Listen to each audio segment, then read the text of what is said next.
Hello there you guys, welcome to one of my videos. Gonna be giving you my player ratings from our 1-0 win against Burnley yesterday night at Turf Moor. So David De Gea, he's gonna get a 6 out of 10. David De Gea had very little to do in the game.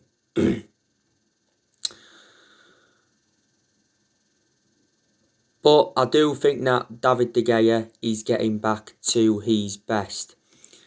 A few years ago, he was regarded as the best goalkeeper in the world.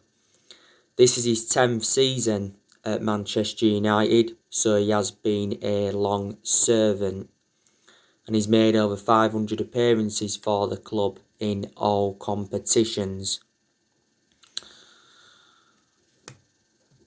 So yeah, 6 out of 10 for him. And Wan-Bissaka, he's going to get a 5 out of 10. Like I said, I thought Wan-Bissaka was quiet in the game. Didn't really get forward enough. And I thought his crossing at times was poor. My concern about Wan-Bissaka is his lack of attacking intent and his distribution. So yeah, just a 5 out of 10 for him. Eric Bailly, I'm going to give him a 7 out of 10. I thought he enjoyed a good game. Made some very, very good blocks. He made a good block from Chris Wood. He also made a good block from Vidra. And very, very good defensively. And he shows that ability to play out from the back. We've just got to hope that Eric Bailly stays fit, because he was a doubt before the game yesterday night, because don't forget he had that neck injury. He sustained that in our 1-0 win against Watford in the FA Cup third round. So my only element of concern about Eric Bailly is that he is injury prone. So yeah, 7 out of 10 for him. Harry Maguire, he's going to get a 7 out of 10. I thought he was very, very good defensively. He was effective in the air. And he also had a disallowed goal. From my perception, I think that goal should have stood. You know, it was a very, very good header from Harry Maguire. It obviously got ruled out because of his push on Peters.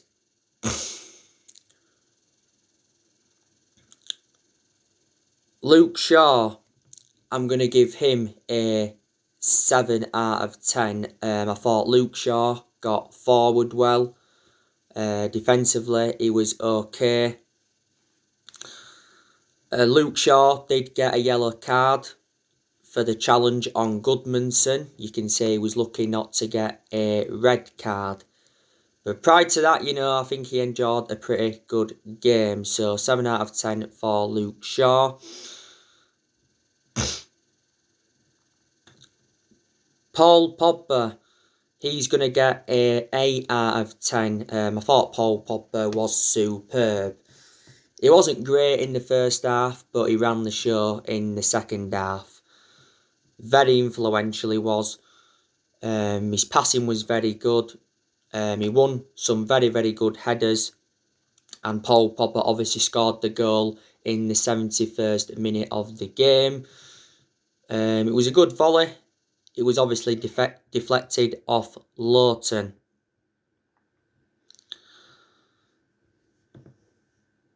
By the way, Paul Pogba was also out for this game because he was recently out with injury. So yeah, 8 out of 10 for him. Nemanja Matic, I'm going to give him a 7 out of 10. I thought he put a good performance out. Thought he kept the ball well at times.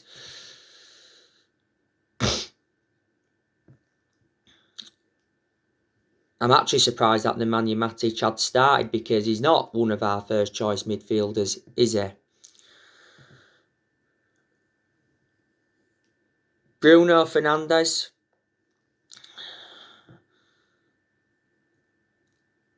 I'm going to give him a 6 out of 10, Bruno Fernandes. He was okay. Certainly weren't his best performance as a Manchester United player. You know, he's enjoyed much better games than yesterday night. Bruno Fernandes did have chances in the game.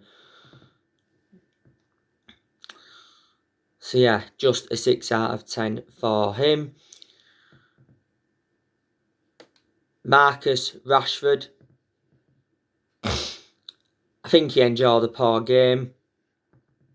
So I'm going to give him a 5 out of 10.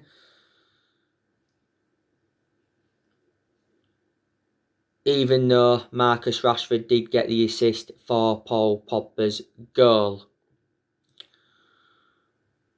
You know, Rashford didn't really get much service in the game. So just a 5 out of 10 for Marcus Rashford. Anthony Martial, he's going to get a 6 out of 10. You know, Anthony Martial, he had some chances in the game, but he didn't convert them. So I've got to say his finishing was poor. Anthony Martial obviously limped off towards the end as he got like a hamstring injury. Does that mean now he's a doubt for Liverpool on Sunday? Martial has enjoyed some good games this season, but he's also enjoyed bad games as well.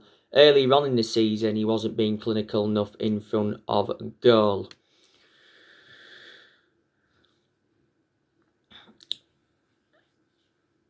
Edison Cavani, he's going to get a...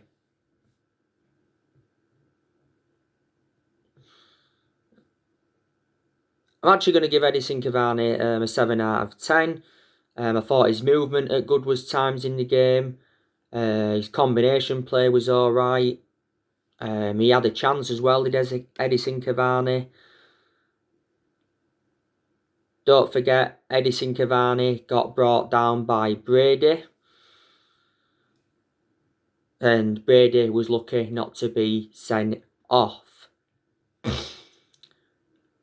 I actually didn't think Edison Cavani would have started yesterday night's game, but he did. But Solskjaer did say prior to the game he was ready to go because obviously he's now served his 3-match ban.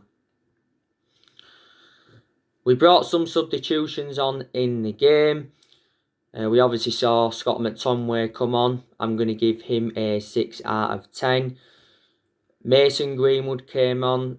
I'm going to give him a 5 out of 10. And Axel Tuanzebe came on and I'm going to give him a 6 out of 10. So that is your player ratings from our 1-0 win against Burnley. But yeah, very, very good win for Manchester United. Ole Gunnar Solskjaer is the first Man United manager to be top at this stage of the season since the Sir Alex Ferguson era. And we are top by 3 points. We haven't lost away from home in the Premier League for the year. Our last defeat away from home in the league was Liverpool last year, when Liverpool had beaten us 2-0.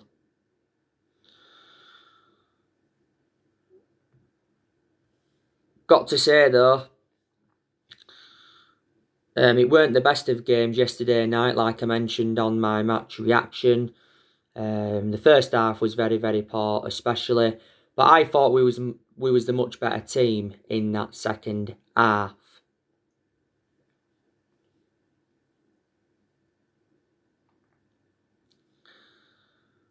Like I say, the VAR intervention dominated the first half. Because, like I say, they were looking at the Luke Shaw challenge on Goodmanson for a while. And then there was also looking at Brady's challenge on Edison Cavani. So that wasted around 5 minutes of the game.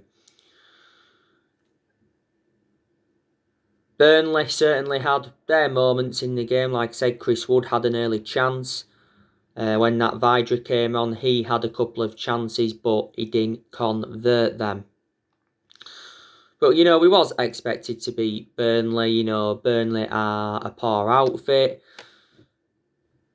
Prior to the game, they were sitting 16th. I think they are still sitting 16th now, so you can say they are facing a relegation battle.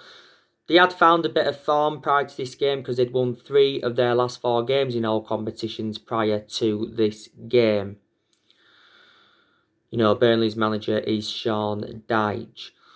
But like I say, we got a pretty good record against Burnley at Turf Moor especially. We're beating them at Turf Moor last season 2-0.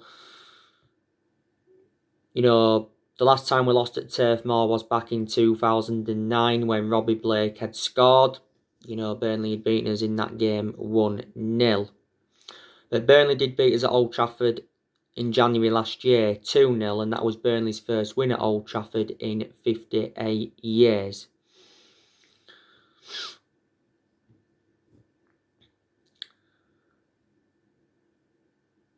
But yeah, we've got a massive game on Sunday at Anfield.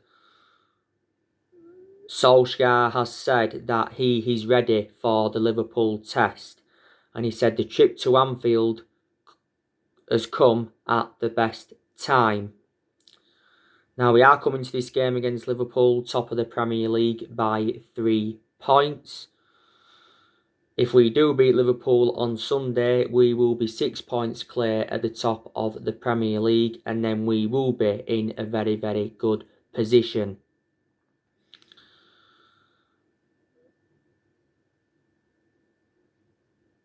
Man United and Liverpool is the biggest game in English football because Man United and Liverpool are the 2 most successful clubs historically.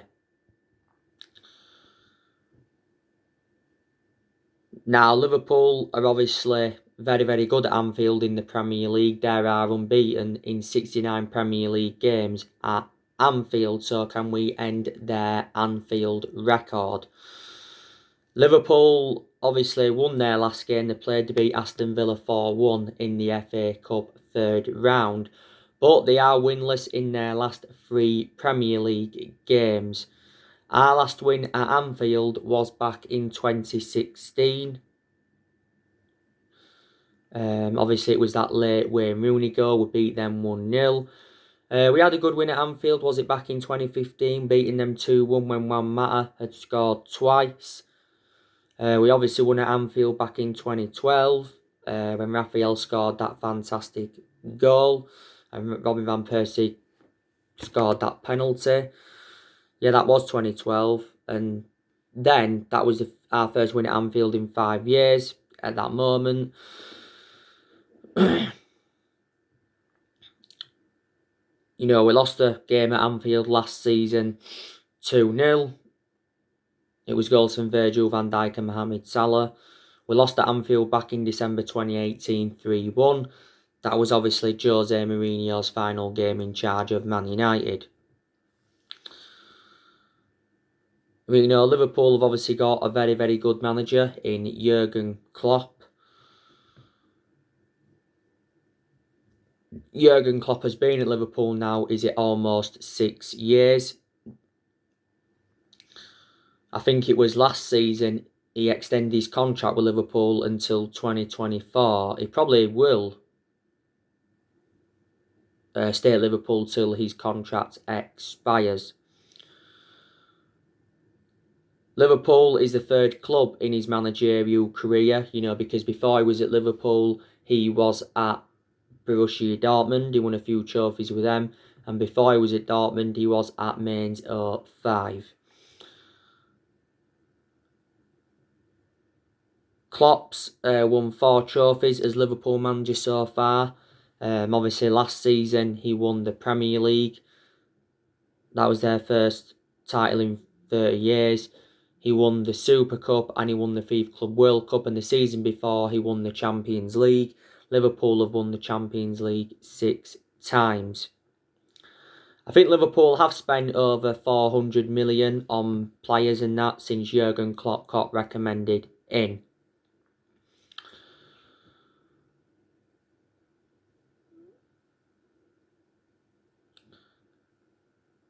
Liverpool have got some very, very good players in their team. Obviously, they've got Sadio Mane. That's a very, very good player. They've got Mohamed Salah. That's a world-class player. But there's been games this season where he hasn't, had that cutting edge. Hasn't really been clinical enough in front of goal. They've also got Firmino, who I like a lot. They've got Diego Jota. He's made a very good impact at Liverpool since he joined them. He joined Liverpool last summer from Wolves. He's currently out with injury at the moment. Liverpool have obviously got Origi. He's their backup striker, but I think they could sell him in the summer. They've also got Shaqiri. I think Liverpool could also sell him in the summer. He makes an impact from the bench, doesn't he? Liverpool have got a lot of midfielders in their team. They've obviously got Jordan Henson now. Jordan Henson is good, but he's not a world-class midfielder. They've got Thiago. They got Thiago from Bayern Munich last summer.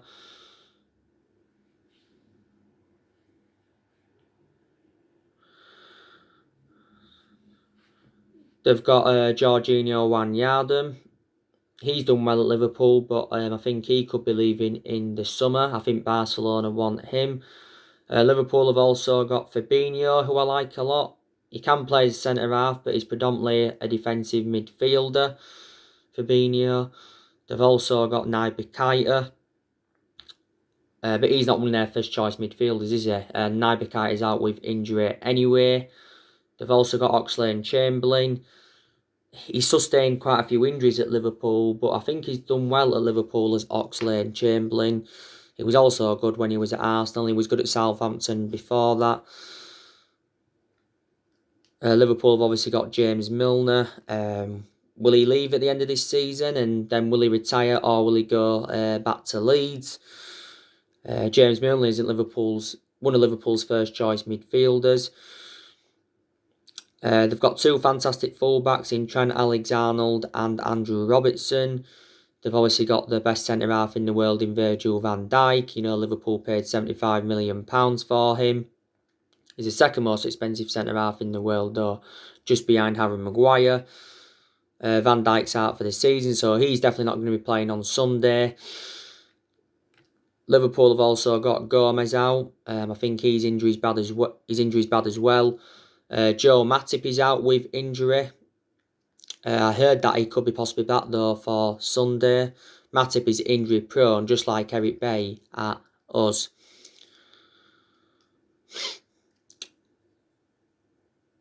Liverpool have got a very, very good goalkeeper in Alisson. Liverpool have also got that to Sickmas. They bought him last summer, didn't they? He's currently out with injury at the moment.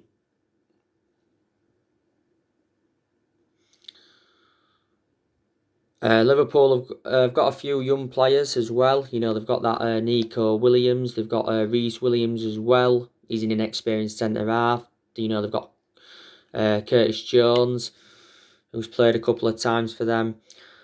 They did let a few players go last year, like I've already mentioned. Nathaniel Klein obviously left them. Dejan Lovren left them. Adam Lallana left them. Harry Wilson went out on loan. Trevella left them. And Hoover left them.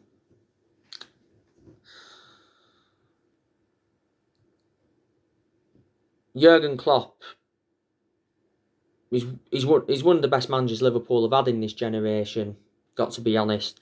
They had Brendan Rodgers at one point in Liverpool. You can say enjoy one good season with them. I also thought Rafa Benitez was a good manager for them, to be fair. He won the Champions League when he was at Liverpool.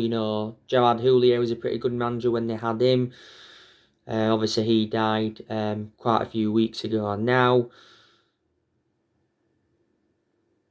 Kenny Dalglish, Nah, I didn't really rate him as a manager. Okay, as a player. Probably Roy Hodgson is one of the worst managers that Liverpool have had.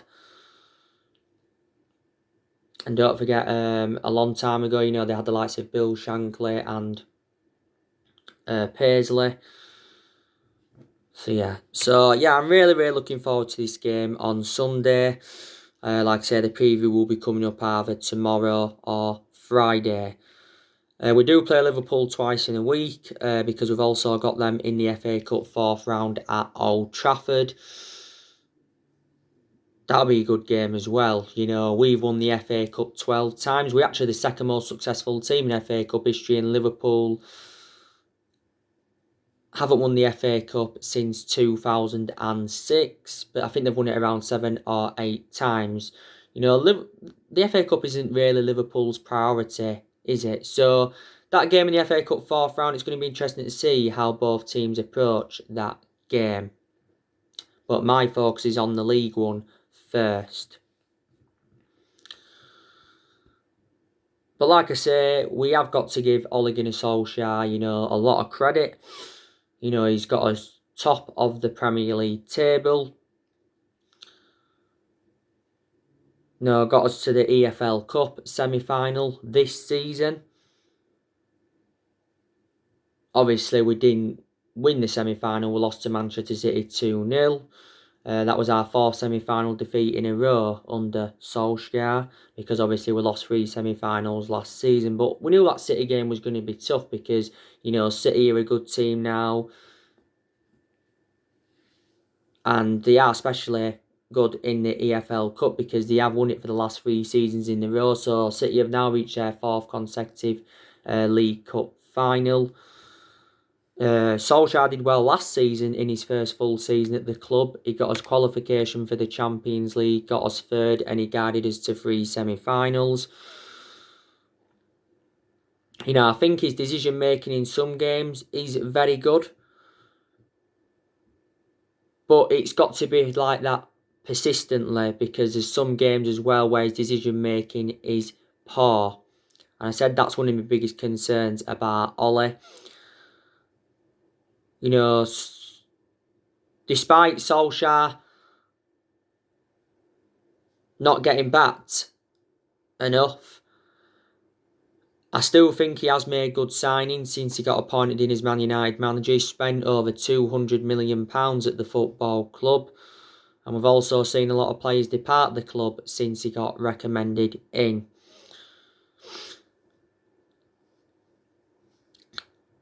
So yeah, these positives to take.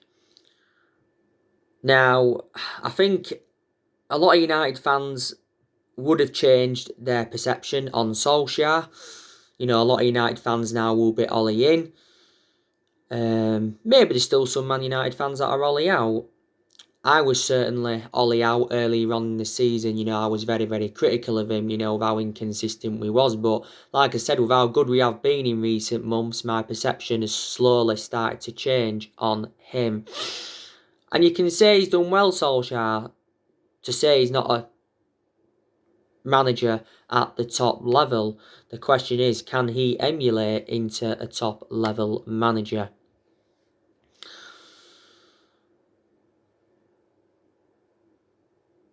Solskjaer's job is obviously safe at the moment. Obviously, he has been under pressure, though, quite a few times since he came in, because we've obviously enjoyed bad periods under him. And you can say there's a few times he was lucky not to be sacked. But like I've said to you, our board have a soft stance on Solskjaer. The main explanation is because he is a club legend. Now, disregarding being a club legend, the board would have been a lot more ruthless on him. Solskjaer has gained some managerial experience and he's learnt quite a bit on the job.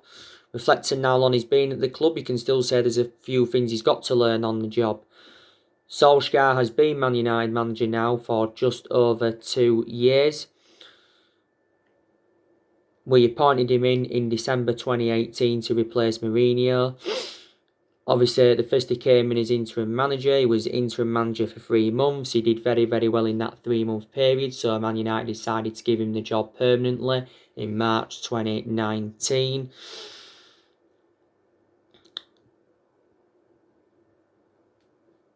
He signed a 3-year deal, by the way, when he got the job permanently, but obviously now he's more than halfway through his 3-year deal. Do you think there's a possibility, a chance at some point this year we could enter negotiations over extending his contract at the club?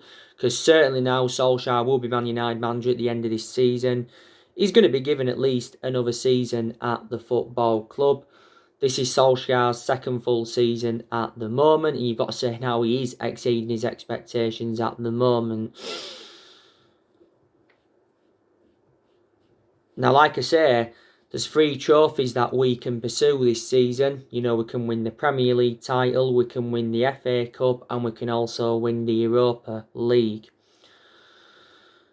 It's very imperative that we get our first trophy on the board under the Ole Gunnar Solskjaer era. You know, we haven't won a trophy for just over 4 years.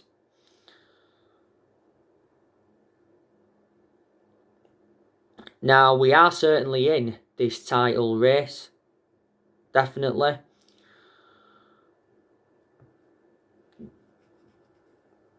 But don't forget, Solskjaer did say prior to the game against Burnley that he's warned Man United to stay humble and not think they've cracked it if they go top. Solskjaer's just being patient, isn't he? You know, he's not getting big-headed.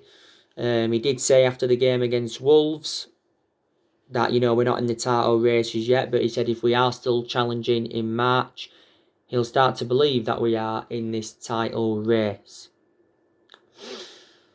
We've got to prove ourselves against the big teams, and we haven't done that yet so far this season because, you know, we haven't beaten Tottenham, haven't beaten Chelsea, haven't beaten City, didn't beat Arsenal, you know, didn't beat Leicester. So we've got to prove ourselves on Sunday against Liverpool. Now, if we can win them on Sunday, then more and more people will start to believe that we are genuine title contenders. I'm still don't think we'll win it this season, but I certainly think we'll win another Premier League title if we do. It'll be our first Premier League title since 2013, and it will be our 21st title overall. No one at all expected us to be top of the league right now, especially with how poor we was at the start of this season. And Liverpool didn't expect us to be in this position. But with us being top and them being second, it makes the game a lot more exciting on Sunday.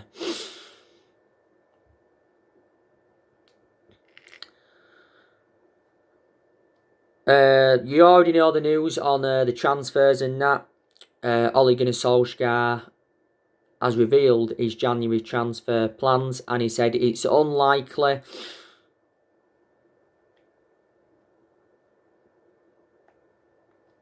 that we will make any signings in this January transfer window, but he's hopeful that a deal or two can be done. It's just under 3 weeks now until the January transfer window shuts, and this is Ole Gunnar Solskjaer's 5th transfer window as Manchester United manager. Now, like I've said to you, there has been a lot of players on our agenda. Obviously, that Moises Caicedo was on our agenda, but obviously now we've missed out on Moises Caicedo. I think I heard he's reached an agreement with Brighton, and it actually said Everton were closing in on him. Daya Upamecano, you know, he's been on our agenda. Max Aarons, he's been on our agenda. You know the news on Jadon Sancho. You also know the news on Jack Grealish. You know the news on Sergio Ramos. I gave you the news on him yesterday. Reportedly, Man United are preparing to offer him a 2-year contract. And we're thinking about getting him on a free transfer at the end of the season when his contract expires. And even Dimitar Berbatov urges to sign Sergio Ramos because he's a centre-half. A few weeks ago, Solskjaer held talks with 6 players he wants to get rid of in this January window. A few players are going to leave in this January window. By the way, Timothy Fosu-Mensah's already left the club because it said yesterday he was flying out to Germany ahead of his move to Bayer Leverkusen. Leverkusen have paid around, is it 1.5 or 1.6 million pounds for him. But Ole confirmed that Timothy Fosu-Mensah was allowed to leave anyway. Ole's also confirmed that Romero and Rojo are free to leave in this January transfer window. He says that their contracts won't be extended. Will Jones leave in this January window? Will Lingard leave in this January window? I think Ighalo will leave. His loan expires at the end of this month. Will Daniel James go out on loan? And will Brandon Williams go out on loan? And I think more players will leave Man United in the summer. Pogba could leave in the summer. Could possibly Matic leave in the summer. Could Juan Mata leave in, the summer and that. So there you go. So anyway guys, that's everything to update you today. Drop your comments, likes below on the channel. If you do, consider subscribe as always, and take care. God bless, and I'll see you all again very, very soon.